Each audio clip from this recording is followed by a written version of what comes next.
Hello, everyone. This is BritSimon. I would like to speak to you today about credit cards, especially for new immigrants. I run a channel devoted to DV lottery immigration. DV lottery is the diversity visa lottery. I came to America in 2014, firstly on an H1 visa, and then later transferred to becoming a green card holder through the diversity visa lottery. And I'm now an American citizen. I live in California, in Northern California, just outside San Francisco. I'm doing pretty well. I'll show you in a moment. You know, my credit situation is good. I use credit cards every day. And I really wanted to talk to new immigrants in particular about how to use credit cards and why credit cards aren't necessarily a bad thing, that they can be a very good thing, but you have to be very wise with the way you use them. Okay, so I'm going to show you a little slide deck, a little presentation that will just sort of help me talk through this conversation, and hopefully this video will be of use for you. Before I go any further, please do subscribe to my channel. You may not be interested in a diversity visa lottery win. This video is aimed more at people that are either just about to move to America or have just recently moved to America. And it'll be useful for those people in terms of establishing credit cards, etc. But subscribe to my channel. I've got some more advice and tips to give on recent immigrants. And I really want you to live in America, not like an American. And that might be confusing to some of you, but you'll understand why in a few moments. Okay, so let's talk through the presentation I've got for you today. All right, so firstly, just in terms of, you know, am I qualified to talk about this subject? I'm not a financial advisor. I'm just, you know, I'm in software. I'm an individual, but my own credit situation is pretty good. It's not excellent. It's just pretty good. My credit score is about 794. I've just taken this snapshot today. I have, as you can see here, I've got a 100% payment history, which means I pay every single one of my bills every month. Never have missed a beat, never have missed a payment, etc. And that's one of the reasons I've got a pretty good credit score. I limit my credit card use to below about 10% of my credit card limits. I have about $80,000 of available credit to me. I've got a couple of credit cards, for example, that have got credit limits of over $30,000. But I don't use all of that. There's no need for me to use all of that. And I've never asked for the credit card companies to increase my limit or anything like that, because I don't need to.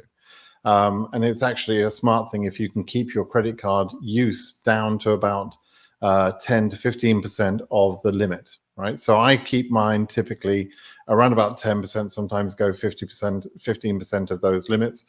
So I'm spending probably on a typical month, maybe $8,000 or $9,000 on credit cards. Typical month, right? I'm a family man. I live in Northern California, very expensive place to live. That's pretty much just what it costs to live here, right? And I put almost everything on my credit card, so I very rarely use cash. But, you know, this is what it looks like. If you can see in here, this is what it looks like when you pay all of your bills on time. And it's the same for me, whether it's my mortgage payment, whether it's my credit cards, whatever bill. When I get a bill, I pay it. It's as simple as that. I've never had any derogatory marks. My credit age isn't that old. Actually, that's quite low. I've been in the States about 10 years, but I made the mistake of canceling a couple of early credit cards. So my average credit card or credit age is actually quite young. That's my mistake. Total accounts, yeah, I've got 16 total accounts. Those include a couple of, I think I had a lease payment for a car once upon a time. I own all my cars now, all of my vehicles. I've got 4 vehicles. I own them all for cash. Total value of those is well over $100,000.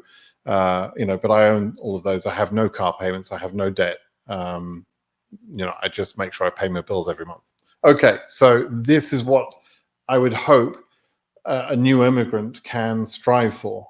This is what I'm suggesting you should get into in terms of your credit score, your credit history. Now, why am I even talking about that? Because I want to make this video about credit cards. So why am I talking about credit history? Well, we'll talk about that. I'm going to talk through these 6 points. Like, why would you use credit cards? Why are they important? I want you to be smart about credit cards, and I'll tell you the wrong ways of using the credit cards and the right ways to use the credit cards. And then I'll tell you how you get credit cards, how you get the first one when you're a new immigrant, etc. And then I'll just give you some final tips and takeaways that hopefully will help you build your relationship with money and credit cards in the USA. So firstly then, why use credit cards? Well, they're very convenient. That's the first reason. When you go out in America and you want to buy something, you almost always can pay with a credit card. It's very rare that you see a sign that says cash only or something like that. And I rarely ever use cash to pay for anything. It's just more convenient to use a credit card. It's the exact amount. I don't have to deal with coins and that sort of thing. I mean, if I ever pay cash for something and they give me coins, I just leave the coins at the store. I'm not interested in carrying coins rattling around in my pocket. And so that would be part of the tip. I would always, if I'm leaving a tip for something, I leave the coins and then whatever dollar bills, etc., it needs to make up the remainder of the tip. But I never take coins away from a store, for example, or a restaurant or anything like that. So by paying with credit cards, I can, it's much more convenient. It's also easy to track my spending, because if you go out with cash and you spent some cash, sometimes you can't remember where you spent the cash. Maybe you were out shopping one day, you had a meal, you had a couple of drinks or whatever it might be, and you may not realize where you're spending the money. Whereas if you have the credit card bill, you can actually track where you're spending the money. And at the end of the month, you can say, hey, I spent, 30% of my spending has been on restaurant meals. Is that too much? Can I afford that? We spent that money. Oh yeah, that's right. We spent money on the car, fixing the car, or we paid for gas and the price of gas is expensive, whatever. But at least you can go through the credit card bill and you can see all of those amounts, right? So it's a very convenient way of spending money and being able to track your purchases. Credit cards typically they come with some level of protection. You're protected in a couple of ways when you spend money on a credit card. So for example, let's say you go to a store and you buy some item, and on the way home, let's say you lost that item. A lot of credit cards would have some immediate protection or insurance on that item that you bought, right? You can also get some consumer protection if you buy something from a store and the product doesn't work. You can involve the credit card company to actually argue with the store to actually defend your rights as well. There's various protections there. When you rent a car, for example, some credit cards, for good credit cards at least, for high net worth individuals, come with benefits such as car insurance for rental cars. So you can decline the car insurance that is offered with the car rental purchase or the car rental agreement. You can decline the credit because you've got credit on your credit card. You've got insurance rather on your credit card, right? And so there's a lot of sort of little benefits that come with the credit cards. Credit cards will build your credit score, and that is a good thing or a bad thing. They'll build it in a bad way or they'll build it in a good way. So if you listen to the tips I'm going to give you, it'll build your credit score in a good way. But you can very, very quickly destroy your credit score with bad use of credit cards. And so it will go both directions, right? It can be a good thing or a bad thing, depending on how you manage your payment of the bills, etc., your usage of the credit cards, right? And then as your credit improves, certain doors open up to you when you improve your credit score. You can see my credit score is something near 800. That's pretty high. But generally speaking, a credit score should be something above 700, 720, etc. When you get into 720, 740, you'll find that you'll get very good offers for good quality credit cards. You'll be able to borrow money if you have to, or to buy a house, for example. You can get a mortgage much easier. You can get loans for things like car loans, although I don't recommend that. That's another video, that's another story. But you can get loans. And what you'll find is, it's a weird thing. The better your credit score, the more credit you'll be offered, and at better terms. So you'll pay lower interest rates on any credit that you need, like, for example, a mortgage. But you'll also be offered more credit cards. They're constantly offering you credit cards. So credit card companies want to give you credit cards, right? That's their business. They make a lot of money from that. They make a lot of money from people who don't know how to manage them well. And credit card use in America is so prevalent that there are many people who just misuse them, and the credit card companies love the people that misuse credit cards, because those are the people that end up paying a lot of money back to the credit card company, right? But as your credit improves, you'll find that you're offered good credit cards, and some of those excuse me, some of those credit cards will have rewards. They can either offer you cash back, where you get a small percentage of the amount you spent on a monthly basis. You get that back in some sort of cash payment. Or you can get points for free travel, things like hotel points or airline points, which will allow you to take vacations and that sort of thing, sometimes for free. So within my own situation, for example, I know I get, let's say, between the sort of, I use 3 cards in the main, 3 credit cards mainly. And within those 3, one is a Costco card, which gives me money to spend at Costco. And I typically get between $500 and $1,000 a year on that one.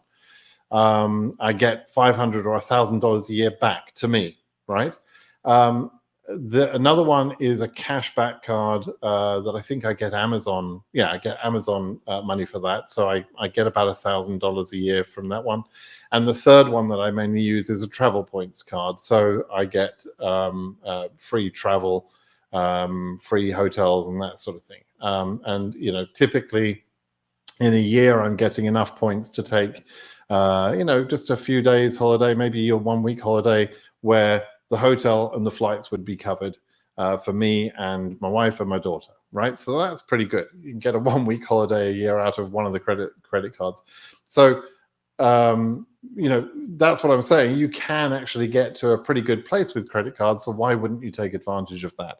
But the main reason that I would say is building your credit score. That's probably the number one reason I would say is the most important thing. Okay, so let's talk about the right ways and the wrong ways that you can look at credit card use, right? I think I've probably I've put these in wrong. So let's say the first one, this is the wrong way to use credit cards. So basically, if you can't afford to buy something, don't buy it, right? That's the first simplest piece of advice I can give you.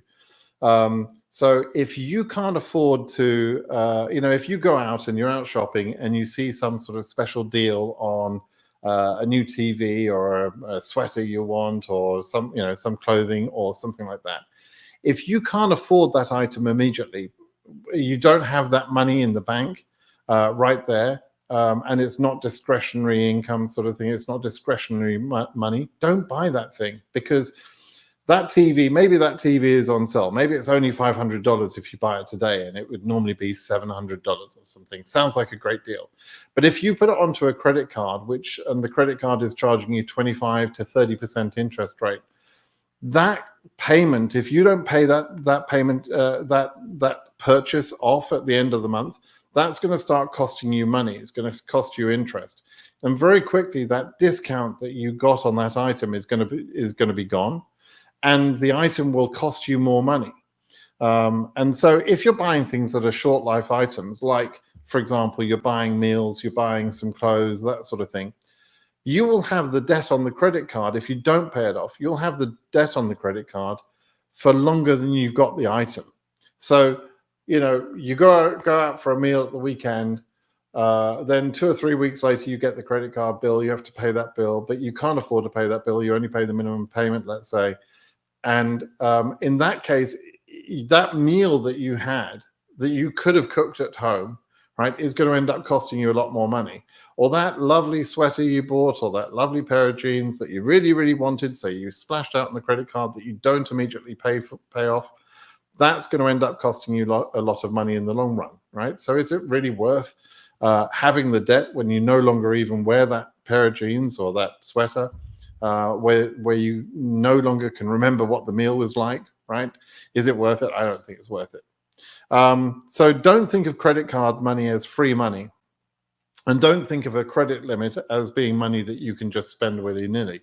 If like I mentioned earlier, I've got a credit card that has, I think, a $31,000 credit limit. That's not free money for me to go to spend. That doesn't mean I can go and spend $31,000 and not care about it. It's still money I have to pay back. And if I were to delay the payment of those amounts, then it would cost me interest on top of the sales price as well. Only spend what you can afford to pay off at the end of the month. Don't just pay the minimum. And what do I mean by that? Well, if you look at a credit card bill, very typically, the credit card bill will have all of the listing of the things that you've paid off, and it will have a sort of a sum of how much your total bill is, and then it will tell you a minimum payment, which is typically, I think, 5% of the outstanding balance, right?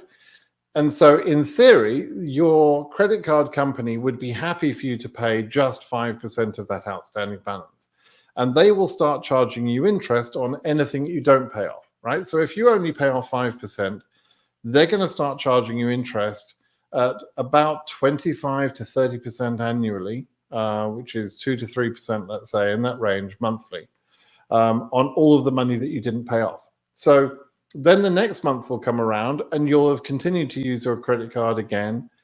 And now you've still got the big bill left over from last month. And so your bill will rise, your overall payment will increase because you've only paid off 5%. And you've added a bunch more purchases onto that credit card. And now you're paying interest on what you spent last month. You only pay 5% again. And so you're going to get into a mess. So for me, what I'd say is this: if I can't afford to pay off that credit card bill at the end of the month, then I'm not going to be spending the money on the credit card, right? I would immediately put that credit card away and say I'm not going to spend money on that until I can pay off that money, right? Now you'll say to me, well, but there was an emergency. The car broke, or the washing machine broke, or whatever emergency you have in your life. And then, and you think that you can use a credit card as an emergency loan, right? Again, don't do that. You should have an emergency fund, an amount of money you saved up. Before you do anything, you should save up an amount of money for emergencies. And as a new immigrant in particular, and for anybody, you're going to have emergencies. There will always be some emergency. The car will need new tires, right? That's $1,000. A new set of tires for a car is $1,000. Your washing machine breaks and you either need to repair it, which will cost $300 or $400 at least. To just get someone to your house is going to cost $300 or $400, or you're going to need a new washing machine, which is $800 to $1,000 for a new washing machine. Your sofa is more or less busted up. You've got some company coming around and you think it's an emergency to go buy a new sofa. No, that's not an emergency. So unless you need to have $1,000 or a couple of $1,000 saved up, so that if you have an emergency, you pay your emergencies from your own funds that you have. And then as long as you've got that $1,000 or $2,000 saved up, you can go put that emergency crisis on the credit card, but you know you've got the money to pay that bill at the end of the month, so you're just paying a little bit extra. Okay, do that, right? And if you tell me, well, I can't get to save $1,000 or $2,000, well, then get off your butt and go and do some extra work, right? Go and mow some lawns at the weekend for your neighbors. Go do some Uber driving or deliver pizzas, whatever the hell you have to do to get that first $1,000, $2,000 saved up as an emergency fund. That's your first priority, right? And so, please take that advice very seriously. If you want to buy something big, then delay the purchase until you can afford to pay it off completely. So I mentioned a new sofa. Let's say you want a new sofa. That's a want, right? That's not an emergency typically. Even if you've got some family member coming around and you've got to have a place for them to sit, or you've got to buy a bed because your mother-in-law is coming to stay with you for a few weeks, those are not emergencies. There's always ways of taking care of those things without having to rush out and do, treat buying a new piece of furniture as an emergency, right? And so that's a fairly big purchase. Buying a washing machine, for example, is a pretty big purchase. So for those sort of things, you need to be delaying that purchase until you've actually got the money. Okay. And so you're using the credit cards for your day-to-day normal purchases. You're not using your credit cards for these big expensive items because the money has to be there to pay that off at the end of the month, right? So again, if you have saved the money and then you say, yes, I'm now going to buy that sofa, it's fine to use the credit card in that case because you've got the money in the bank ready to pay the bill at the end of the month. Okay. Pay the bill immediately as soon as you get the bill, right? So the way credit card bills work is you'll have some sort of regular cycle where you have a 4-week or a 30-day sort of payment window where all of the charges in that month will add on to your monthly bill. And then you're given about 2 to 3 weeks to pay that bill at the end of that month, right? But what I say is, look, if you take, let's say it's day 1 through 30. Day 1 through 30, I'm spending the money. Day 33, 34, I get the credit card bill. And the credit card company are telling me that I've got 2 to 3 weeks to pay that bill, but I pay that bill immediately, right? And I suggest you do the same thing. Number one, it looks very good for your credit. It helps your credit if you pay that bill slightly early, right? And number two, it does mean that if you get that credit card bill and it's higher than you anticipated for some reason, then you've got a couple of weeks where you can go and sell something you own, right? Or you can do some extra work. I mentioned earlier, go and deliver pizzas, go do some Uber driving, go mow some lawns, whatever the hell you have to do. You've got a couple of weeks where you can quickly say, okay, I'm going to scramble some extra money together, right? And that's how you have to treat the importance of paying that bill, and you'll still be on time. Okay, so when you get that credit card bill and that bill is bigger than you anticipated, number one, pay off what you can pay straight away, not just the 5%, but pay off as much as you can pay. And then you've got 2 weeks to pay that extra, where you can go out and get another job. You can go and do some casual work. There's always a way you can make some extra money, right? Then if you get to the end of that 2 or 3 week period and you can't pay off that credit card bill, then stop buying things on that credit card until you've taken care of business, right? Put the credit card away, and from that point you pay cash, right? And that will remind you that you've been an idiot and now you have to pay out of cash. You put that credit card out of your sight so that you're not tempted to keep spending on a credit card that you already have caused a problem with, right? And that will remind you that, oh, why am I paying cash for this? Where's my credit card? Oh, I don't have that. I don't have that because I'm an idiot, right? And therefore, and I'm sorry, I don't mean you're an idiot really, but, and therefore you're not going to keep on sort of digging a bigger hole, right? And try and keep your credit card utilization down to about 15% or less of what the overall limit is. Now, that's very low, and there's reason why I'm saying that. The credit card companies report the amount of money you've got outstanding every month and your payment history to the credit tracking companies like Experian. And so they're looking for credit card utilization to be lower than 15% of your credit limit, right? Now, how can you do that if you've got a very low credit limit? Let's say you get a credit card with a $2,000 or $3,000 limit. 15% of that is maybe only $300, let's say, on a $2,000 card, right? Well, what you can do is you can make extra payments during the month to keep your utilization down low. So if it were me in that situation, I would say, okay, after a week into the month, I'm going to pay a little bit of money towards the credit card so that I get my overall utilization back down lower. So by the time the bill comes at the end of the month, which is what they're going to report to the credit reporting company, then the amount of outstanding credit on that credit card is actually lower than 15%. Okay, so pay the bill a couple of times a month if you have to build up your credit worthiness. And that will help you because over time, they'll increase the credit limit and therefore it's easier for you to stay within the 15%. Okay, so that will help your credit score immensely. How to get credit cards. Okay, so you're a new immigrant, you've just arrived, and let's say you've just got your social security number. You really have to wait until you get your social security number to go get these credit cards. There's basically 3 or 4 types of credit cards that you should think about, right? The first type is not one I recommend. It's a prepaid credit card. You can go into any store such as a Publix or a Safeway or any of these sort of stores, Walmart, Target, and you'll see on the shelf prepaid credit cards where it's a credit card that's not in your name. You have to load money onto that credit card, and then you can spend the money that's on the credit card that you loaded onto the credit card, right? Those credit cards, when you get them from Target or Walmart or Safeway or any of those things, they're not really personalized to your situation, and generally, they're not going to report the credit score or the credit usage to the credit scoring companies, right? And so I don't really think you should be using that sort of credit card beyond the first 2 to 3 weeks of being in America, right?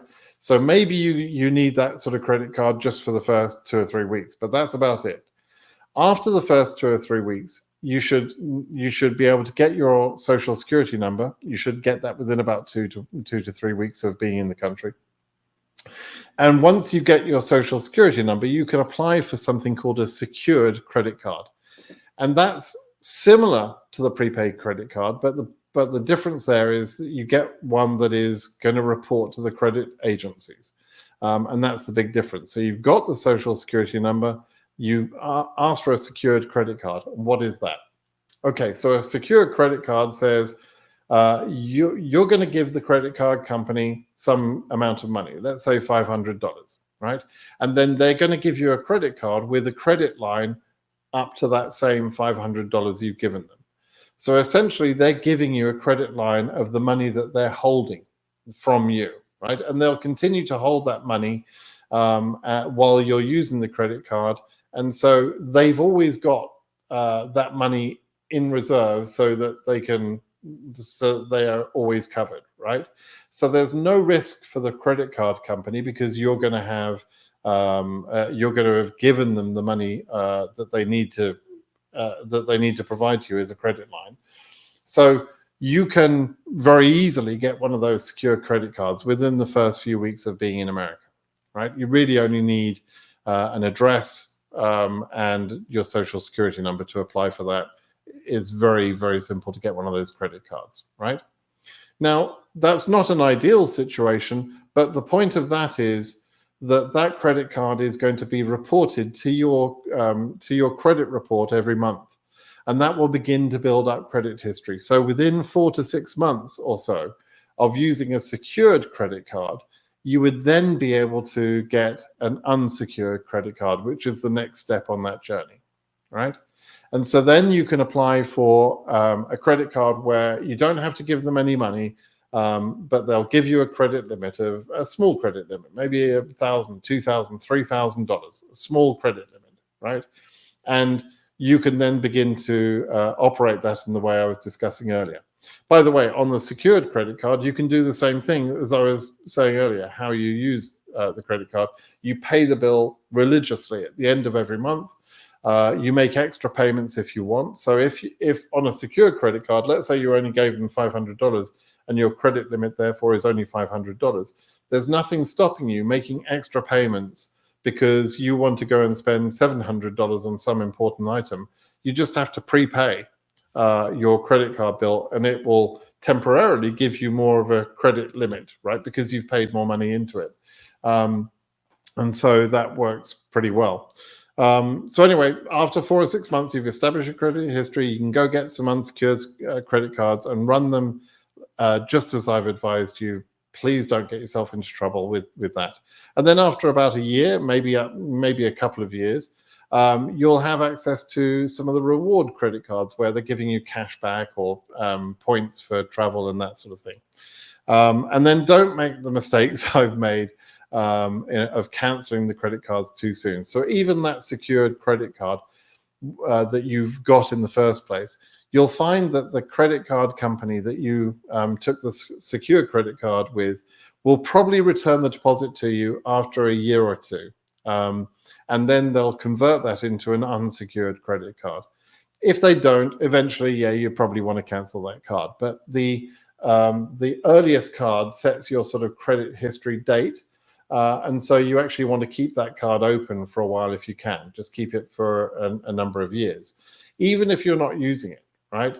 And when I say not using it, maybe use it once a month or something. Go buy a cup of coffee on it or whatever it is. So you've got a few dollars, so that you continue to have that credit usage reported to the credit card company, so to the credit tracking company, rather, Experian and so forth.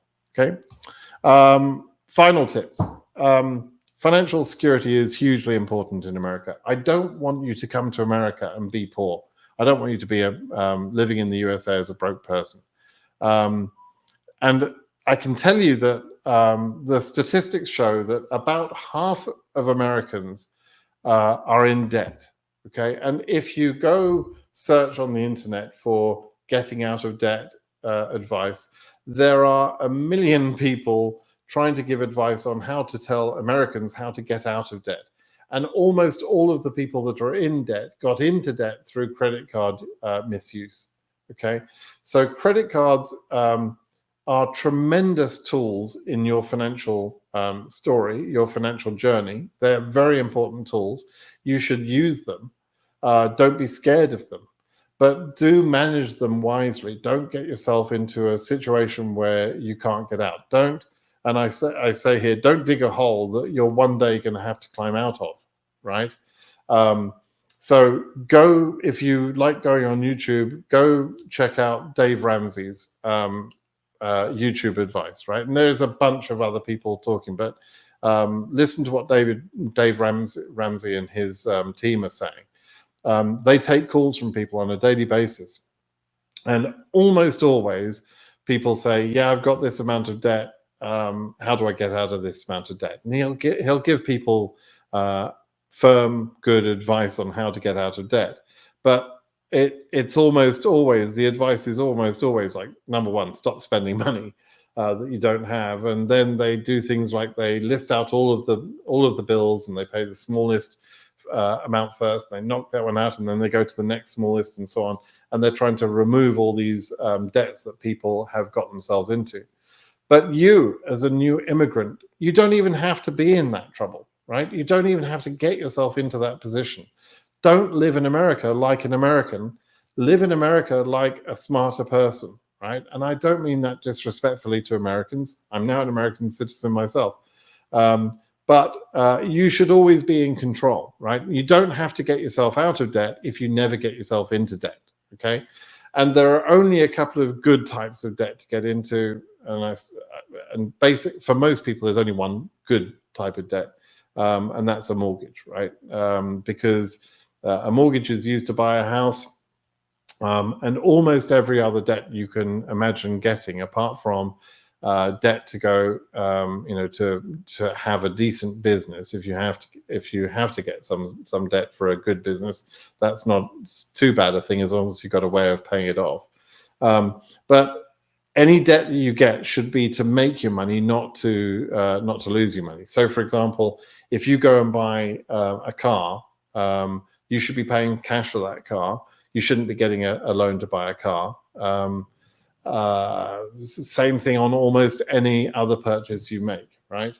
And if that means that you have to buy a crappy old car that doesn't look great, and but maybe it's reliable, or maybe you even have to work on it occasionally and maintain it, well, do that. Do that before you go buy, an expensive car you can't afford to pay for on some sort of credit loan, right? So don't make those sort of decisions, which is very, very common in America. Like I say, about half the people in America are living. They don't have any net worth. They don't have any value or any savings behind them. All they've got is debt, right? And they're trying to find ways to get out of debt. Okay, so don't be like that. Be smarter than that. And the fastest, easiest way to get into debt is credit cards, because it's just so easy, frankly, to just get out of hand with spending money on credit cards. To some people, I've watched people do it. To some people, it looks like it's free money. They're new immigrants, perhaps, and before they even understand what's going on, they're 2 or 3 months into a cycle of buying on credit cards, paying the minimum amount, and they don't realize that they've already created a massive headache for themselves. And they have to what they have to do at that point is stop spending. Sometimes they have to go and get extra jobs, work a second job, work a third job, or whatever it might be. They have to sell that stupid car they bought, or that stupid sweater they purchased they thought was a good idea. They have to go sell those things in order to try and reduce the amount of debt they've got. So I don't want you as a new immigrant to do that. I want you to be smarter than that. Okay. That's pretty much all I have for you today. I hope that's been useful. I hope it hasn't scared you about credit cards, because, as I say, I'm a big fan of credit cards. I love them. I enjoy the points I get every year. I enjoy the cash back I get. I enjoy the convenience, and I enjoy the fact that I'm a financially responsible person. I don't have any debts. I don't have any debts apart from the mortgage, and so I've got a perfect track record of paying all of my bills on time, and I have done for years and years and years. That's just been the way I've lived for a lot of years. And to be fair, I wasn't always that smart. I wasn't always like that. I've had my share when I was young. I've had my share of mistakes. Okay, so I'm telling you from a position of love, from a position of personal experience, and from a position where I can demonstrate that what I do now today, and that what I've done for the last 20 or 30 years, is I've paid all of my bills religiously on time, and I wouldn't have it any other way. Life is too short to worry about money, and so I don't want that. I don't want you to be worried about money. Okay, everybody, thanks for listening in. Hope that was useful. Do subscribe to my channel, please. Give me a thumbs up if you like this video. That would be very helpful. And watch out for further videos on money topics and living in America, particularly for new immigrants. Okay. All right, everybody. Thanks then. Bye-bye.